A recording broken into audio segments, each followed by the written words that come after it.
노중훈의 여행의 맛.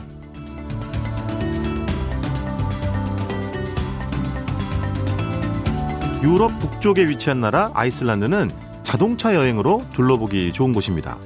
특히나 아이슬란드 외곽 도로를 따라 반지처럼 둥글게 여행하는 코스인 링로드는요, 그 길이가 약 1330km 되는데요. 다 돌면 아이슬란드를 한 바퀴 둘러보는 셈이 됩니다. 도로 상태도 좋고 교통량도 적은 편이라 자동차 여행을 하기는 최고의 조건이죠. 약 일주일이면 링로드를 돌면서 엄청난 볼거리를 만날 수 있습니다. 아이슬란드에서 가장 유명한 폭포인 귀들포스에선 32m 높이에서 떨어지는 거대한 물줄기에 압도당하고요. 스나이 페드르스네스 반도에선 만년설, 화산, 절벽, 피오르, 해변이 어우러진 다양한 아이슬란드의 자연환경을 만날 수 있습니다. 또 에킬사우르 들론이라는 곳에서는요, 빙하에서 부서져 나온 큰 얼음 덩어리를 볼 수 있는데요. 푸른 빛을 내며 떠다니는 수많은 유빙이 초현실적인 풍경을 이룹니다. 노중훈의 여행의 맛, 빠르게 달렸던 일상의 속도를 줄이고 잠시 쉬어갈 수 있는 여행 이야기, 이번 주도 정성껏 준비했습니다. 들으시면서 의견 주시면 고맙겠습니다. 문자번호 샵 8001번, 짧은 문자 50원, 긴 문자 100원의 정보 이용료가 추가되고요. 스마트폰 미니 메시지는 무료입니다. 노중훈의 여행의 맛, 광고 듣고 시작합니다.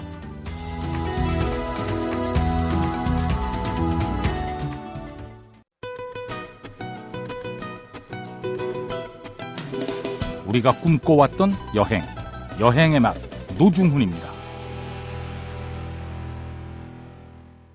코치코치 여행코치, 지난주에 이어서 국내 자동차 여행 다시 떠나보겠습니다. 안내해 주실 분, 부부가 함께 떠나는 자동차 여행의 부부작가 조남대 박경희 작가님 모셨습니다. 어서 오십시오. 안녕하세요. 네, 안녕하세요. 반갑습니다. 네, 지난주에 기억이 나는데요. 이제 두 분의 역할 분담이 있었다고 말씀하셨잖아요. 예. 그러니까 네. 우리 남편인 조남대 작가님은 운전과 사진 촬영, 그다음에 아내인 박경희 작가님은 사진 선정과 또 구체적인 여행 일정, 뭐 어딜 갈 것이냐, 뭘 볼 것이냐, 이런 거 주로 이제 맡아서 하셨다고 했는데, 더 궁금한 건 이거죠. 아마 많은 분들이 이제 물어보실 텐데, 총 몇 번을 싸우셨느냐. 정말 대판 싸우셔가지고, 이렇게 하면 이제 각자 여행에 그냥 아주 그냥 갈라서 뭐 이렇게까지 안 갔냐. 이게 궁금하단 말이에요. 네. 솔직하게 얘기하세요. 저희들은 솔직히 이야기해서 한 번도 없었어요. 에이, 방송이라도 그러신 거죠? 진짜로 없었어요. 그래요? 네. 그 전에 너무 많이 싸우셔가지고 이제 싸울 게 없었나요? 원래 부부싸움 잘 안 하세요? 아니, 원래는- 가끔 할 때는 있는데 이 즐거운 여행하면서 싸울 일이 없죠. 아니 근데 왜냐하면 제가 이제 올해 49인데 아직 결혼 못했단 말이에요. 예. 그 많은 분들이 주변에서 뭐라고 얘기하시냐면, 같은 일을 하는 작가, 여행 작가를 만나라고 하면 저는 손사래를 치거든요. 이게 왜냐면 우리는 여행이 일이니까. 그리고 이게 하루 이틀도 아니고 55일을 다니시다 보면 분명히 삐그덕거리는 부분이 나온단 말이에요. 근데도 안 싸우셨단 말이에요. 네. 근데 이제 제가 조금 울컥하는 이런 게 있는데. 울컥은 하셨죠? 예. 그걸 얘기해 주세요. 아니, 네. 근데 집사람이 그걸 잘 받아줘요. 참아내요. 그래요? 그러니까 네. 예, 싸움이 안 되죠. 그러니까 이게 뭔가 시비가 붙을 것 같으면 그냥 우리 아내분께서 이해를 해주고 예, 넓은 예. 마음이 넘어가는 거군요. 예. 네. 알겠습니다. 혹시 이 방송 들으시는 분들 중에 우리 조남대 박경희 작가 두 분 지인들 계시면 증언 문자를 좀 보내주시기 바랍니다. 저 부부 원래 안 싸워요? 아니면 거짓말이에요, 얼마나 잘 싸우는데요? 뭐 이런 거 있으면 좀 보내주시면 좋겠고요. 자, 지난주는요 저희가 전라남도 담양, 그래서 메타세쿼이아 가로수길, 그다음에 관방재림 다녀왔는데, 이번 주는 어디로 갈까요, 작가님? 예, 태안의 그 천리포 수목원하고 네. 그 옆에 있는 신두리 해안사구를 한번 가보도록 하겠습니다. 그렇군요. 자, 이제 이 서해안 쪽으로 이제 올라오신 거죠. 예. 자, 태안의 천리포 수목원, 뭐 아는 분도 계시겠습니다만은 어떤 곳인지 잠깐 소개를 받아볼까요? 예, 네. 그 말리포 해수욕장 지나서 네. 천리포 해수욕장 지나서 바로 인근에 있는데 네네. 처음에 가보니까 입장료가 9,000원이더라고요. 네네. 근데 수목원이 왜 이래 비싸? 네. 이러면서 들어가지 말까 들어갈까 하다가 이제 들어갔는데 익하다가. 너무, 저는 이런 게 좋아요. 저는 사투리를 계속 쓰셨으면 좋겠어요. 익하다가 들어가셨군요. 예, 관람을 네. 하고 나왔는데 네. 참말 볼만하다. 그런 생각이 들더라고요. 그러니까요. 예, 예. 고민을 했지만 들어가길 잘했다. 예, 예. 네. 그렇죠. 네. 이게 역사도 조금만 우리 그 박 작가님이 짚어주실까요? 네. 네. 천리포 수목원은 네. 1945년에 네. 그 미군 정보 장교로 네. 입국을 했는데 네. 한국은행 고문으로 근무를 했어요. 네. 네. 근데 1979년에 저희 나라에 귀화를 한 네. 민병갈이라는 분이 설립한 네. 한국 최초의 민간 수목원이고요. 맞아. 이분 뭐 다큐멘터리 이런 것도 제가 본 것 같기도 하고. 네네. 그래서 개인 재산을 털어서 네. 천리포 그 해변에 네. 2헥타의 부지를 기반으로 해서 네. 식물원을 조성했더라고요. 맞아요. 그래서 그러니까 처음에는 그게 당연히 막 민둥산 이런 걸 쓸 거 아니에요, 그렇죠? 네네. 네. 그래서 민둥산하고 이제 황폐한 덜에다 네. 나무를 심었고 그 자신의 생애를 바쳐서 맞아요. 거의 피와 땀으로 네. 18만 평을 40년 동안 와. 가꾸었고 네. 2002년에 81세로 세상을 떠나셨는데 네. 전 재산을 천리포 수목원에 유정을 했어요. 아유, 마지막. 그래서 나무 사랑과 자연 애호로 네. 금탑 산업 훈장을 수상하신 네. 분입니다. 지금 이제 박 작가님이 말씀해 주는 것처럼 이게 엄청 크잖아요, 규모가. 네네. 그 두 분은 어떻게 좀 둘러보셨나요? 뭐 효과적으로 좀 보셨어요? 아니면 어떻게 하셨습니까? 아니 거기에가 이제 뭐 A 코스, B 코스, C 코스 이렇게 코스가 있어요. 네네. 그래서 짧은 코스는 한 1.2km고 네. C 코스 제일 긴 것은 이제 4km 정도 되는데 네네. 그 구경하다 보면 4km도 네. 전혀 지겹지 않아요. 워낙 다양하니까. 예, 예. 이 생태계가 그렇죠. 네. 맞아요. 수목들이. 그리고 그 2000년도에는 국제 수목협회로부터 네. 아시아에서는 처음으로 세계의 아름다운 수목원으로 인정을 받았습니다. 그 세계에서 뭐 12번째라고 그러더라고요. 그러니까 아주 당당하게 인정받은 거고. 네. 예. 우리 지금 제작진 말에 의하면 여기가 총 15,600여 종이 수목이 있다고 하니까. 네. 네, 그렇습니다. 이게 뭐 지루할 겨를이 없고. 근데 원래 두 분은 이렇게 자연, 뭐 나무 이거 원래 좋아하셨어요? 네. 네, 그렇죠. 저희는 이제 고향이 시골이다 보니까 네네네. 그 어릴 때는 나무하고 같이 식물하고 같이 그러셨겠네. 자랐습니다. 예. 근데 왜 이렇게 고민하셨어요? 9,000원 때문에. 뭐 익하다가 들어가셨으니까 네. 잘 들어가신 거죠. 근데 여기가 네. 최근에 제가 이제 조회를 한번 해보니까 네. 저희가 갔을 때는 여름이어서 목련이 없었는데 네. 목련원이 따로 있는데 네. 여기에 700여 종의 목련이 있어서 너무너무 장관이라고 소개했더라고요. 그러니까요. 너무 신기하죠. 그래서 한번 내년 네. 진짜 봄에는 네. 정말 목련을 한번 보러 가고 싶어요. 그러니까 저 같은 게 둔탁한 눈에는 목련은 그냥 목련 하나지 그러는데 네, 세상에 700여 종. 700여 종 있다는 거 아닙니까? 네. 아, 이거 좀 정말 그리고 이제 목련이 지면은 이제 네. 그 관람관은 네. 예, 이렇게 닫아놓는다고. 아 그렇군요. 하더라고요. 목련이 지면 양현 선생님 노래를 부르시겠죠. 네, 지금 이제 목련이 졌어요. 네, 그렇죠. 양현 네. 선생님 또 노래가 있었으니까요.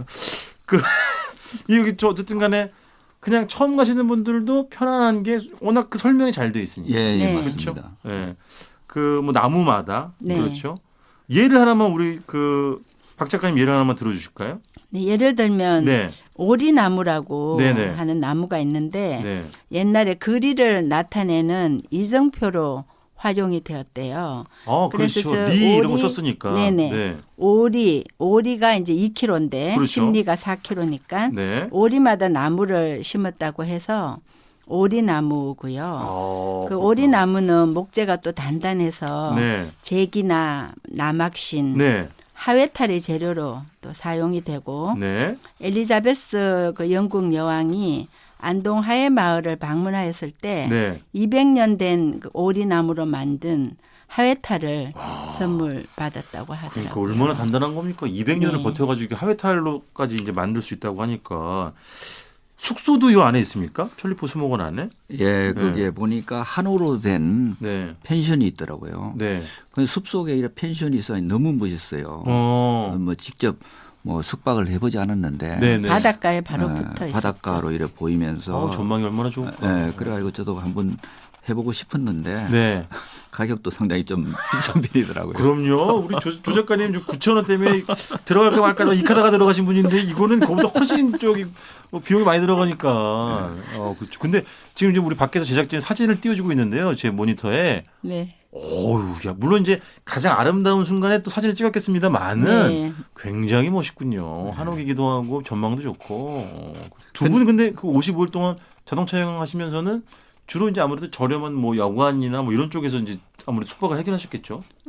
여간 네. 정도는 아니고 이제 모텔 정도. 아, 네. 죄송합니다.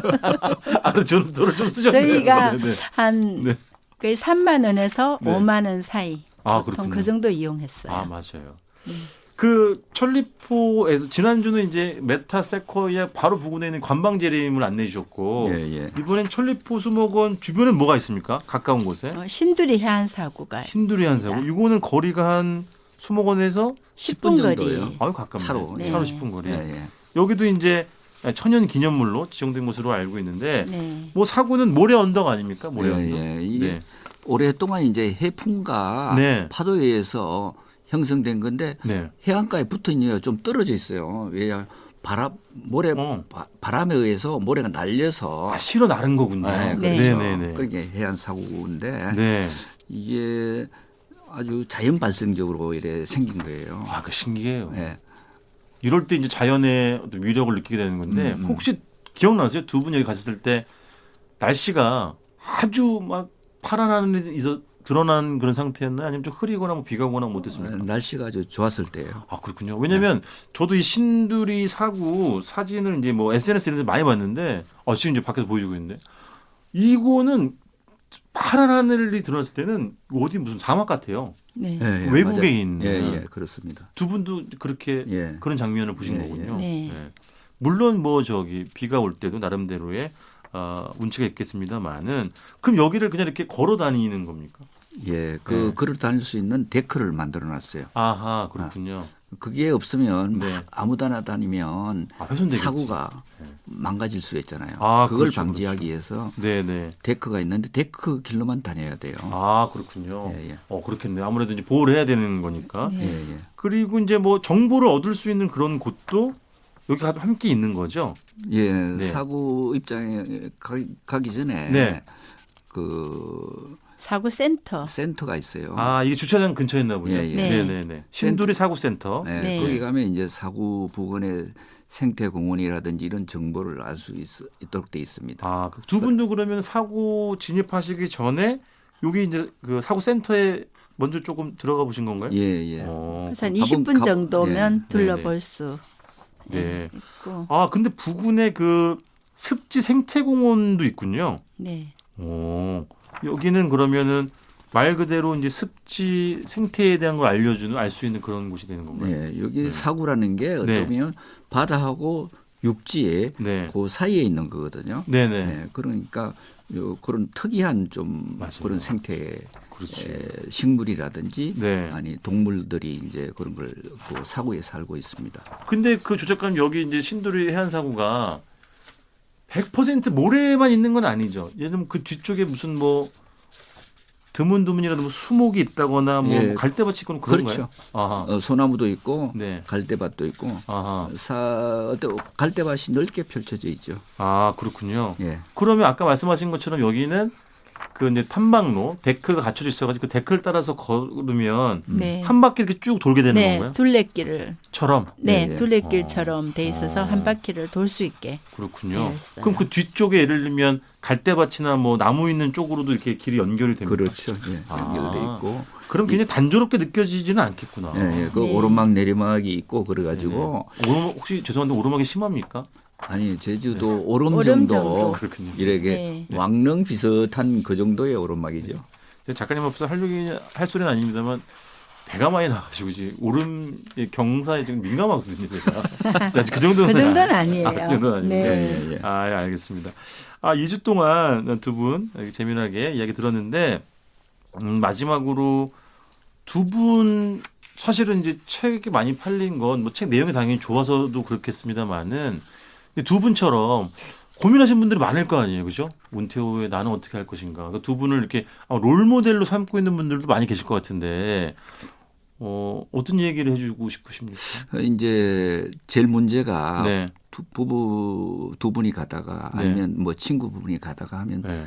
싸우는 경우가 많아요. 오랫동안 여행하다 보면. 그렇죠. 아까 울컥하신 왕왕. 네. 처음부터 그러니까 분명하게 네. 역할 분담을 하면 그런 다툼이 없이 네네. 여행을 잘 할 수 있지 않을까 이런 생각이 듭니다. 아, 그렇군요. 이 남편의 발언에 대해서 아내 측 입장도 좀 들어보겠습니다. 맞나요? 네, 저도 네. 네, 공감하고요. 네. 또 이제 두 분처럼 제2의 인생을 준비하시는 분들에게는 어떤 말씀 해주고 싶으세요? 뭐든지 망설이지 말고, 네, 그냥 바로 그렇죠. 떠나보시라고. 여러 가지 여건이 안 된다고 계속 미루기만 하면 영원히 갈 수 없으니까 그렇죠. 그냥 바로 떠나보시라고. 그 막 말씀드리고 머릿속에서 싶어요. 생각하시던 거랑 네. 실제로 가니까 하실만 하죠. 네네. 물론 이제 그 중간중간에 뭐 어려움이 있었겠습니다만은. 근데 여름에는 사실 더워서 좀 그렇긴 한데 일단 차에 이제 뭐 들어오면 또 이제 좀 시원하고 또 이제 나무 없는 이런 데 가면은 엄청 덥고요. 맞아요. 그래서 좋은 계절에 가면 더 좋을 것 같은데 그때 이제 남편이 박사학위 준비 중이어서 그래서 어쩔 수 없이 겨울에 한번 가고 여름에 한번 가고 그렇게밖에 못 갔어요. 그래서 좋은 계절에 봄이나 가을에 가면 진짜 좋을 것 같아요. 부부가. 그러니까 그 박 작가님 지금 제가 얼굴에서 좋은 계절을 놓친 거에 대한 약간의 그 원망은 아닌데. 원망 아닙니까? 예, 원망은 아닌데 좋은 계절에도 그러니까 어떤 곳이든 맞습니다. 사계절이 있으니까 맞습니다. 다른 계절에도 한번 가보고 싶다는 말씀을 드리고 싶어요. 그럼 이제 마지막으로 두 분의 앞으로의 계획 이런 걸 좀 마지막으로 여쭤볼게요. 계속 이렇게 부부 작가로 활동을 하실 저희들은 뭐 어디 여행을 가게 되면 꼭 같이 다닙니다. 같이 다니고 제가 이제 주로 쓰고 사진 찍고 또 교정도 보고 집사람이 또 회계라든지 경비 같은 거. 총무. 중요하죠. 총무 겸 비서. 이 정도. 제일 중요한 일 하시는 거예요. 비서 메뉴 짜고. 그럼 예산 펑크나면 어떡합니까? 그리고 모텔 예약하고요. 그래서 제가 이제 모텔을 예약 항상 운전을 하니까 그렇죠. 제가 이제 모텔을 이제 검색을 해서 전화를 드리면 약간 조금 이상하다는 느낌 받긴 하나 봐요. 주로 남자들이 모텔은 많이 그런데 주로 여자가 막 전화해서 방 있어요. 막 이러니까 조금 나중에 보니까 조금 그런 느낌이 그런 에피소드가 말씀드리고 싶어요. 네. 알겠습니다. 어쨌든 앞으로 두 분 여행 응원하고요. 자, 마지막으로 두 분의 추천곡 듣겠습니다. 이번 주는 어떤 노래 들을까요? 그 10cm의 아메리카노. 이거는 이제 여행을 다니다 보면 운전을 오래 하다 보면 졸립고 그렇잖아요. 그렇죠. 근데 이제 아메리카노 커피 한 잔 쫙 마시면 졸림도 사라지고 또 제가 커피를 아메리카노를 아주 좋아합니다. 혹시 댁에서 직접 내리시기도 하십니까? 예, 집에서. 집에서는 주로 커피 내려요. 담당이에요. 그러시군요. 멋지시네요. 그래서 이제 제가 저는 사실 여러 가지 다 잘하는데요. 운전은 사실 옛날 하다가 지금 이제 퇴직하고 난 이후에 운전을 이제 손을 놨더니 운전을 안 하니까 좀 미안하잖아요. 전국 다니고 이럴 때는. 그래서 이제 딴 거를 좀 잘해주죠. 비서 역할을 충실히. 아까 말씀드린 것처럼 제일 중요한 역할을 하고 계신 겁니다. 그래서 두 분 아주 찰떡궁합 여행을 응원하면서 이 노래 함께 듣겠습니다. 지금까지 꼬치꼬치 여행꼬치 부부와 함께 떠나는 자동차 여행의 저자 조남대 박경희 부부와 함께 태안의 천리포 수목원 또 신두리 해안사고 다녀왔습니다. 두 분 고맙습니다. 감사합니다. 감사합니다.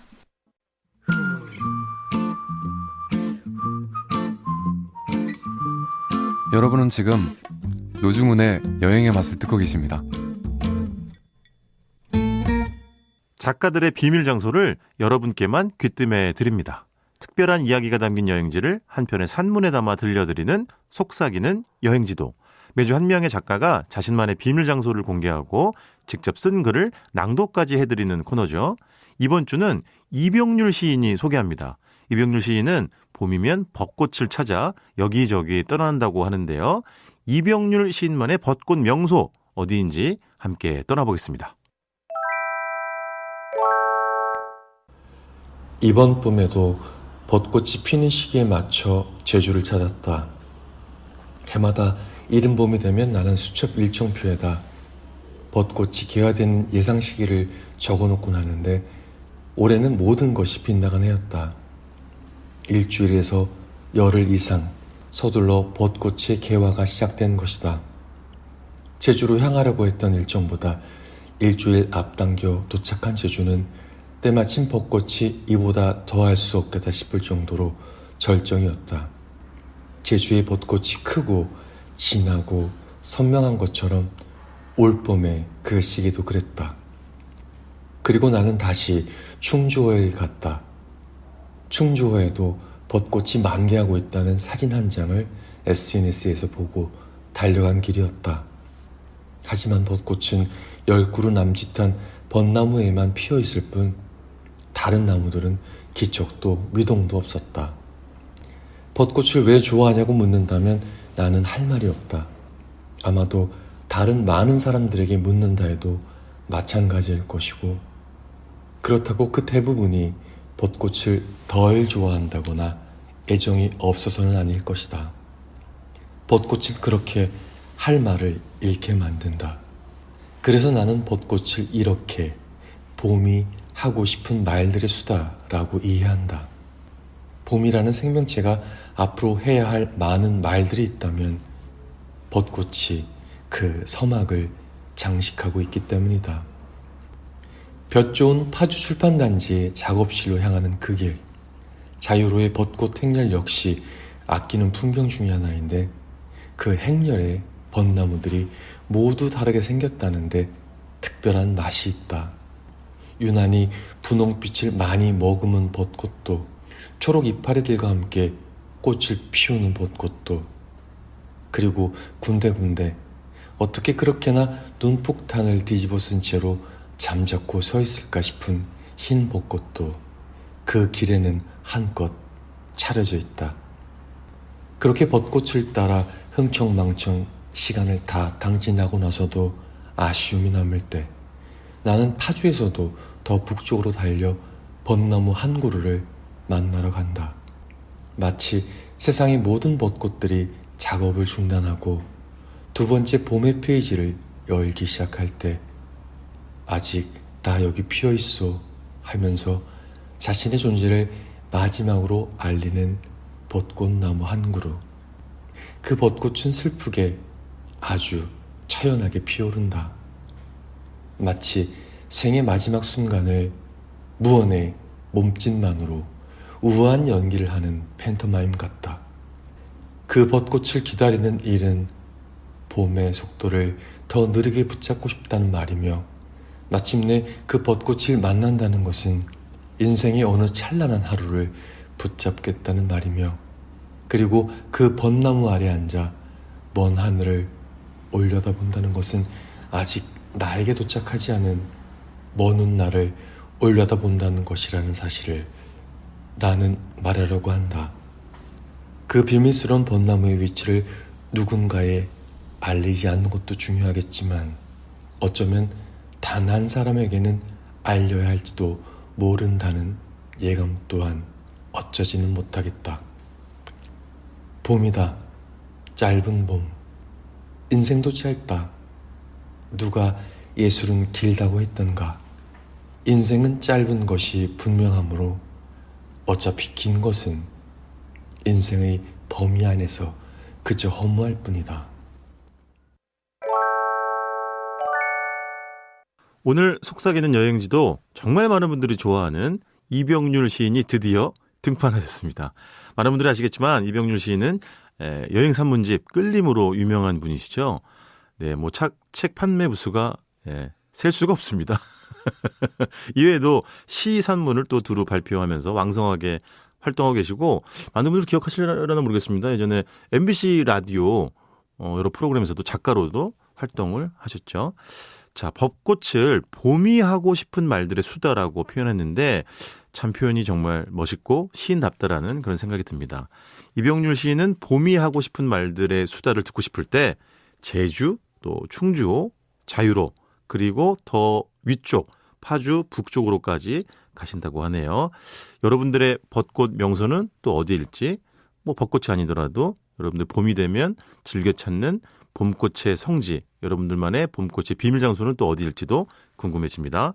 자, 이번 주 속삭이는 여행지도 이병률 시인의 벚꽃 명소들이었습니다. 소개해 주신 이병률 시인 고맙습니다. 소리로 듣는 맛의 기행, 노중훈의 여행의 맛. 박찬일의 맛, 박찬일 주방장님 모셨습니다. 어서 오십시오. 안녕하세요. 4551님입니다. 두 분 아침 이른 시간에 아이 참 별소리를 다 듣네요. 저희가 사랑 싸움 하는 것 같아서 아주 흥미진진합니다. 보시는 분들은 뭐 흥미진진하실 수 있겠습니다만은 저는 피가 마르고 사실 제가 당하지 않습니까? 예? 청취자 여러분. 아이 무슨 저는 이 방송하고 나면 1kg씩 빠져요. 예? 네. 저기 왜냐면 열이 너무 나기 때문에. 네네네. 이거 여론조사 기관에 의뢰해서 네. 조사할 수도 있습니다. 아니 당신이 져주는 척하면서 흔히 갈구면서 이렇게 아니 깎는다 그러죠. 표준어가 깎는다는 거 아니에요? 몰라요. 네. 그래서 굉장히 심리적으로 네네. 뭔가 제가 이렇게 끝나고 나면 빼앗긴다 박탈감이 있어요. 네. 표면으로는 제가 이긴 것 같은데 네네네. 정산을 해보면 미친 장사 같은. 무슨 말씀을. 자, 두 번째 문제 보겠습니다. 주봉님. 2756님입니다. 네. 항상 잘 듣고 있습니다. 두 분 티격태격 하는 것이 아침부터 웃음 짓게 하네요. 항상 들으면서 생각하는 게 주방장님 목소리를 가수 KCM 김청남 씨예요? 김청남 씨. 가수 김청남 씨 누구예요? 뭐 저기 네. 서수남 하청일 아니 김청남 뭐야? 아니 저기 김철민. 김철민 씨는 배우고. 김철민 씨는 옛날에 배우 겸 진행자였고. 와 똑같아요. 혹시 성대모사도 되시나요? 네.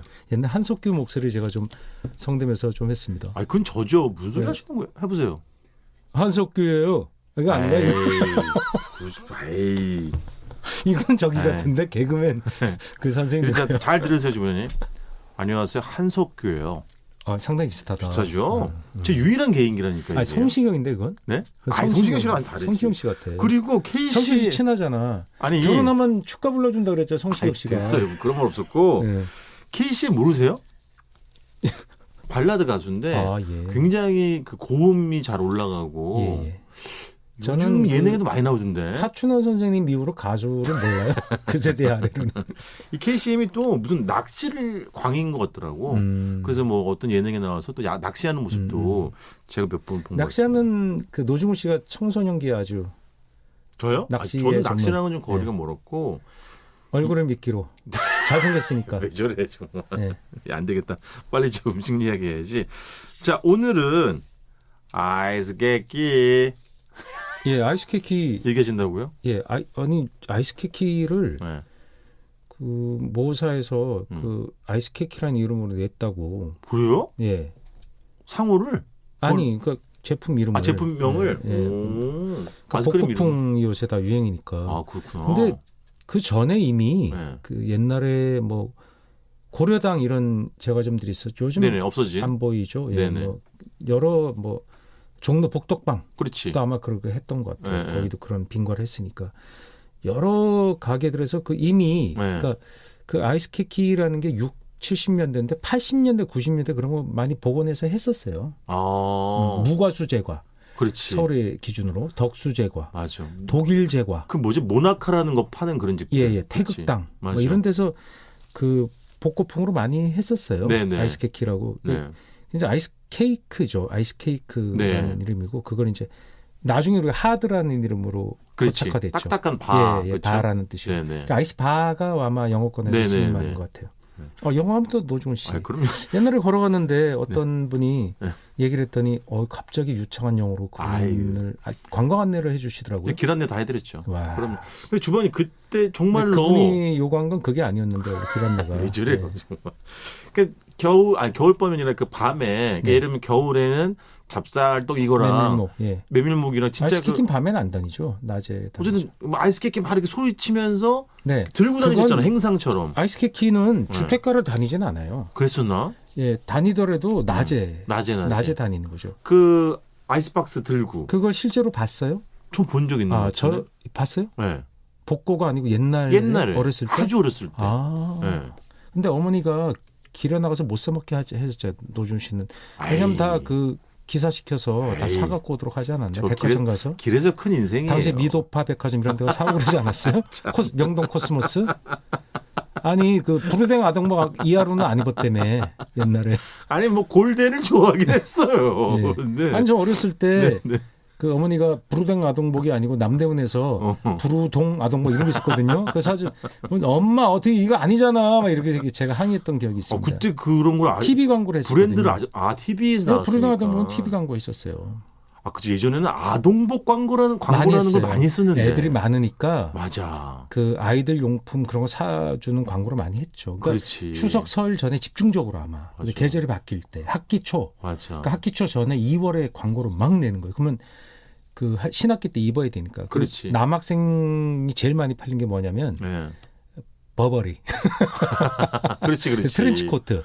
네, 그래서 좀 이제 시기가 지나고 나서 아동복 모델 선발 대회 이런 것도 옛날에는 좀 있었던 것 같아요. 그렇죠? 그거 하셨나 봐 모델. 저요? 아니 저는 뭐 인물이 좋은 주변 머리가 그게 없어가지고. 그럼 그 남양 분야에서 했던 우량아 선발대회는 안 나갔었어요? 우량하긴 했는데 왜냐면 제가 73년도 10월 2일에 3.4kg가로 태어났으니까 상당히 우량하였죠. 당시치고는. 그렇게 크지는 않았네요. 아니 그때는 다 2kg 뛰었으니까 상당히 우량하였죠. 근데 그 선발대회 나갈 만한 정도로 우량하지는 않았어요? 진짜 안 나갔어요. 노준 씨는 술통이 우량하지. 근데 이때 당시에 예전에 아이스크림이라는 거는 아까 말씀드린 것처럼 아이스크림이 아니라 하드 계열을 주로 드셨던 거 아니에요? 아이스 케이크라는 건 하드였고 그죠? 아이스크림이라는 건 제가 처음 먹어본 건 신세계백화점 옥상에서. 왜 옥상이에요? 몰라요. 여름에 거기 가서 아이스크림 먹는 게 대유행이었어요. 그러니까 파라솔이 있고 거기 옥상에서 팔았다고요? 예. 그러니까 이 여름에 진짜? 특별히 임시로 매대를 설치하고 그 전기를 연결했겠죠. 다 하고 전기 하고 뭐 대매출 이런 걸 하면 그러니까 이제 박앤세일 하는 때 옥상에서 그런 여름 되면 특별 음식을 파는 거예요. 그게 뭐 소프트콘 같은 그런 건가? 맞아요. 소프트콘 이렇게 기계를 그렇지. 너무 신기했고 그다음에 이 푸는 것도 있었어요. 그때도 색 색깔로 푸는 게 있었고 이렇게 그 스쿠프로 이렇게 떠가지고 뿍뿍 이렇게 해서 팍 해주는 거 그걸 길에서도 많이 팔았는데 이제 유제품 함량이 높은 거죠. 우유나 분유 함량이 높아서 그러니까 거기 가서 먹어봤니 하는 게 그 당시에 이제 아이들한테 자랑거리죠. 그렇지. 백화점 옥상에. 근데 거기만 그런 게 아니라 그 당시에 이제 시내의 주요 백화점 그게 서울뿐만 아니라 각 지역마다 다 대도시에서 백화점이면 다 했어요. 백화점 지역 백화점이 다 있었잖아요. 있었지 예전에는 그 고유한 백화점들이 있었지. 지금은 이제 거의 뭐 사라져버린. 맞아요. 그런 되게 비슷한 시기에 비슷한 기획전을 해요. 왜냐하면 호텔이 보면 봄만 되면 다 딸기 축제 하잖아요. 그런 것처럼 당연히 여름 되면 여름방학을 맞고 아이들을 끌어와야 되니까 아이스크림 팥빙수 그런 특별전을 하는 거예요. 그럴 때 박앤세일 그 같이 하는 거죠. 그렇구나. 어머니는 물건도 사고 애기들한테 그런 거 사주고. 그렇지. 그러면 그런 하드라는 거 아이스케키는 많이 팔았던 게 해수욕장. 그다음에 그러네. 저는 어렸을 때라 기억이 잘 안 나는데 강변에서 그러니까 뚝섬 뭐 이런 데서 보면 그 광나루 이런 데서 해수욕했잖아요. 주방장님 제가 아까 말씀드린 그 행상처럼 강수욕. 그게 내가 헷갈린 게 해수욕장이었구나. 해수욕장에서 파라솔 사이를 다니면서 아이스케키 이렇게 해서 팔아서 그 기억이었어. 맞아. 그거였네. 그래서 그게 일제 강점기에 이미 신문 기사에 나와요. 그래요? 그래서 뭐 도심이나 해수욕장, 그 해수욕이라는 것이 그때 아마 시작이 됐나 봐요. 그렇지. 그래서 그걸 만들기 위해서 우유를, 그러니까 레시피도 거기 막 나옵니다. 조리법이. 계란 노른자와 우유를 넣고 그 배합을 한 다음에 얼음을 넣은 통에 넣고 돌리면 그게 결정화되면서 만들어지는 거거든요. 그래서 그걸 그 땅땅 얼린 다음에 이렇게 스티로폼 같은 거로 보온이 되는 맞아 그거 있었지. 넣고 밖에다 나무로 이렇게 제작을 해갖고 안에 또 이제 보면 고무 주머니 안에다가 얼음을 넣고 거기다 소금을 넣어요. 그럼 얼음이 잘 안 녹거든요. 그렇지, 맞아요. 아시죠? 기억나시죠? 왜냐면 전기로 뭐 그때 보온력이 좀 떨어지니까. 맞지. 아이스백 자체가. 그래서 그런 걸 이제 넣어가지고 다니면서 그 냉기를 보존하고 그랬던 거로 맞아요. 그때 먹었던 건 이제 스틱형, 아이스바형, 하드형 그걸 아이스케키라고 했어요. 맞아요, 맞아요. 그래서 아까 말씀드린 것처럼 밀짚모자는 주로 젊은 청년들이 해수욕장 가면 받아서 이제 맞아요. 어깨 들쳐매고 100개를 받아오면 예를 들면 얼마가 남고 이렇게 했죠. 못 팔면 시간이 지나면 녹아버리니까 손해로. 그러니까 만약에 비가 오거나 그러면 안 사 먹잖아요. 그렇지. 그러니까 도심에도 다른 청년이 비가 오면서 울면서 그걸 파는 그런 문학 작품이나 그런 데 좀 묘사가 됐던 걸로 기억합니다. 영화 같은 때. 아저씨 아이스케키 하나 사주실래요? 그러니까 더빙 하잖아요. 그때는. 동시 녹음이 안 되니까. 그 청년의 목소리는 전부 어린 소년의 목소리는 전부 여성 성우가 냈어요.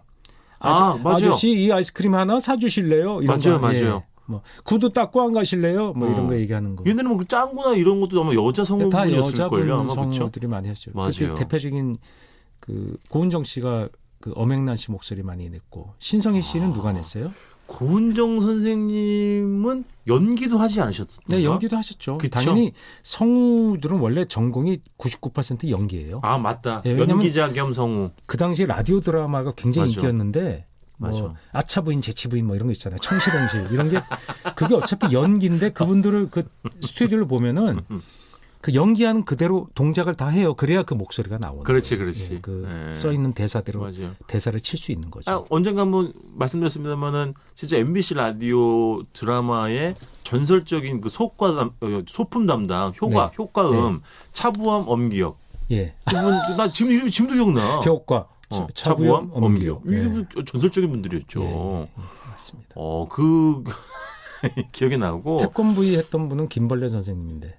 그렇죠. 쉬웅 톡톡 뭐 이렇게 때리는 소리, 그분은 예전에 소리. TV 광고도 하셨잖아요. 그런 걸로 유명해지셔가지고. 네, 그분이 이렇게 캐릭터가 좀 살아있는 빵 모자도 쓰고 까만 테 써서 되게 재미있는 어떤 느낌이 있으셨어요. 네.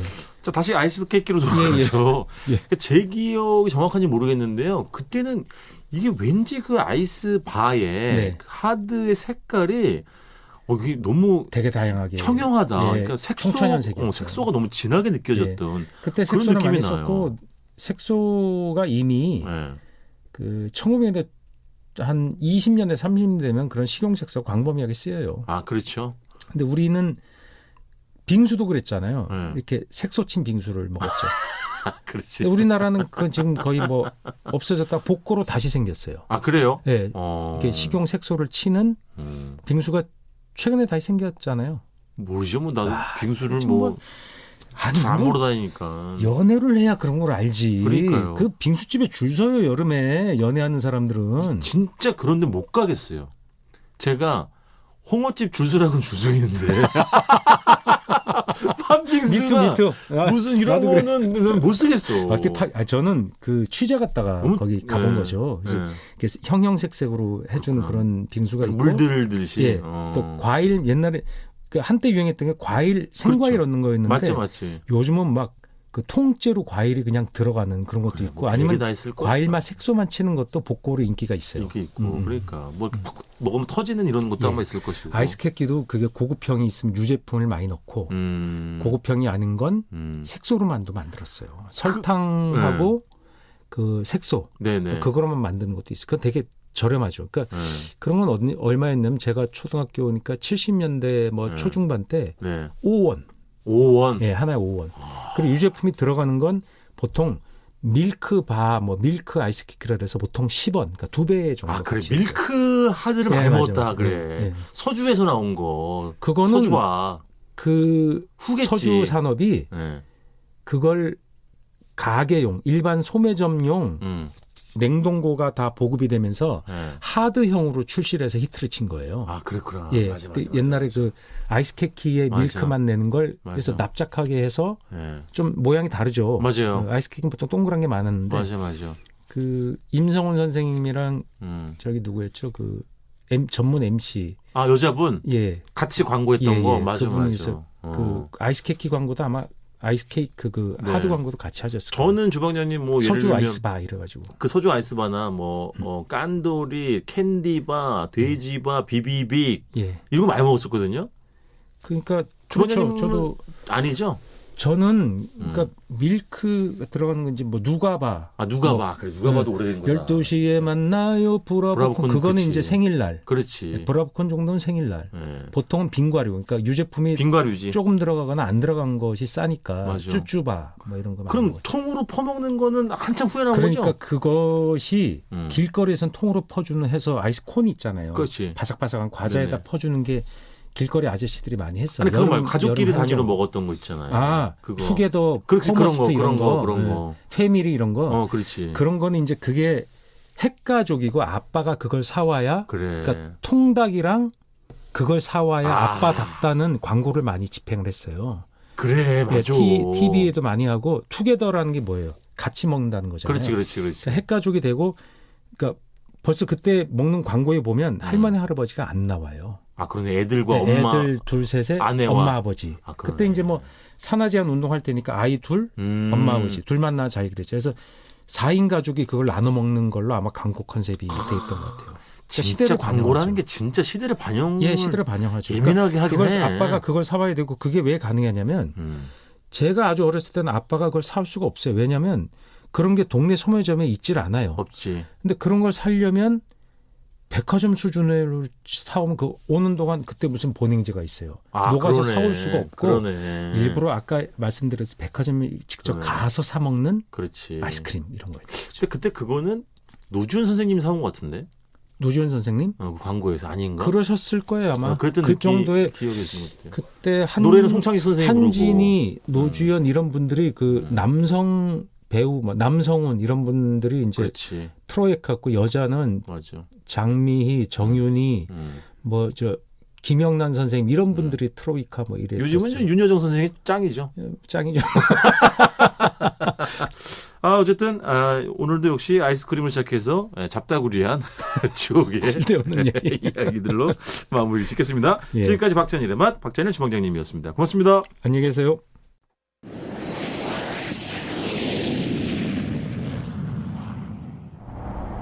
안녕하십니까 승객 여러분. MBC 항공 959편 기장 노중훈입니다. 오늘 여행의 맛은 조남대 박경희 부부 작가와 함께 태안 천리포 수목원을 출발해 이병률 작가가 소개한 벚꽃 명소들을 경유, 박찬일 셰프가 마련한 달콤한 아이스크림을 맛보고 잠시 후 착륙할 예정입니다. 4688 승객께서 고객카드 보내주셨습니다. 오늘도 여행의 갈증을 노중훈의 여행의 맛으로 달래며 가보고 싶은 곳 메모하며 듣습니다. 감사합니다. 4688 승객께서는 내리시기 전에 저희 승무원이 선반위에 넣어둔 박찬일 주방장이 쓰고 제가 사진을 찍은 책 전설이 된 위대한 노포들의 이야기가 담긴 내가 100년 식당에서 배운 것들 꼭 챙기시길 바라겠습니다. 오늘 여행 기억하고 싶은 분들은요. MBC 라디오 다시 듣기를 비롯해 여러 팟캐스트를 통해서 다시 만날 수 있습니다. 자, 남은 주말 행복한 여행하시길 바라면서 모두들 편안한 주말 되십시오. 지금까지 여행의 맛, 저는 노중훈이었습니다.